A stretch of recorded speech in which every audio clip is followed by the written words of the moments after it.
I have to say there's a piece of news we got at the top of the show, and that is in response to a Truth Social post by Donald Trump. The federal government is asking for a very specific protective order around the documentation required for this trial. And they were responding to a post that was put out there this afternoon in which Donald Trump says in all caps, "If you go after me, I'm coming after you." We have no idea who he's talking about or who he's threatening.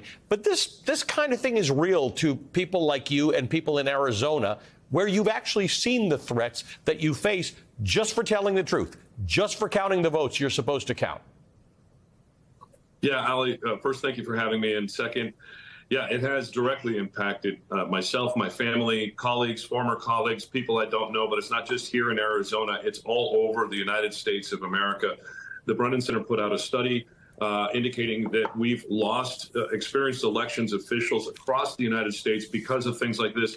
We had one elected official whose dog was poisoned because of the lie, because of the threats, because of the way this has really manifested, the way that it has metastasized into a part of our society that's willing to act illegally, that's willing to make these threats just because one person lost an election and cannot come to terms with the truth. Your actual election in Arizona is entirely tied to this scheme to overcome the election results, the actual election results in Arizona. And what was interesting about it is that you were supported by Republicans in your state as well as Democrats, because they believed that Adrian Fontes ran the election in Maricopa County the way it was supposed to be run.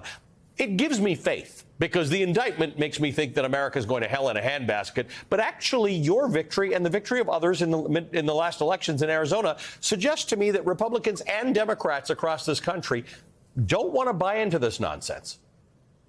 Well, Ali, here's the thing. The nonsense really is that it's nonsense. And thinking Republicans and other, nonpartisans, people who aren't into politics that much, they understand that rational government, reasonable government, not run by conspiracies and lies, but run by folks who really care about getting the job done, is good for business. It's good for science, and it's good for technology. It's good for the arts. It's good for medicine. It's good for law.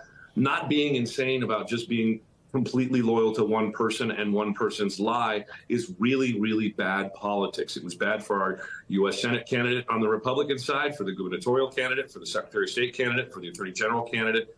We swept those offices running on truth, running on rational thought, running on non-chaos and non-conspiracy. So from a political point of view, the folks out there who just want to live their lives and have government do its thing, they don't want extremists in government. There's still a loud portion of our population that loves that stuff, but the vast majority don't, and I think they're right. You and I talked on October 29th in Phoenix. You and I talked, I think, the morning after you were determined to have won your election. But the nonsense continues to go on in your election until 2 days ago. Your opponent, I think, did not give up on his election appeal, Mark Finchem, until literally 2 days ago, right? Yeah, they finally gave up the tail end of the appeal. We're almost done putting a bow on that one. There are still some other cases out there, just they're fewer and farther between. Again, this is just the nonsense that has abused even the judicial system. Yeah. And all of the lawyers in all those cases have been sanctioned by the Supreme Court and other courts for bringing frivolous lawsuits. This entire thing, when you've got thinking people analyzing it, is proven to be a lie. But let me make this really important point, and I think it bears repeating. The people who have been hurt, not just the ones at the Capitol who unfortunately, even some of them died, but folks out there who have lost careers because of the stress, because of the threats. Yep. We had an HR person at Maricopa County get called and harassed and get doxxed. I had to have my own family leave the house for a few days because of threats. And the stories about our former Secretary of State and now Governor Katie Hobbs, it's just all over the place, and it's a real problem. So today's revelation is a continuation of this by the former president. And what it really speaks to is this notion, that is that leadership matters.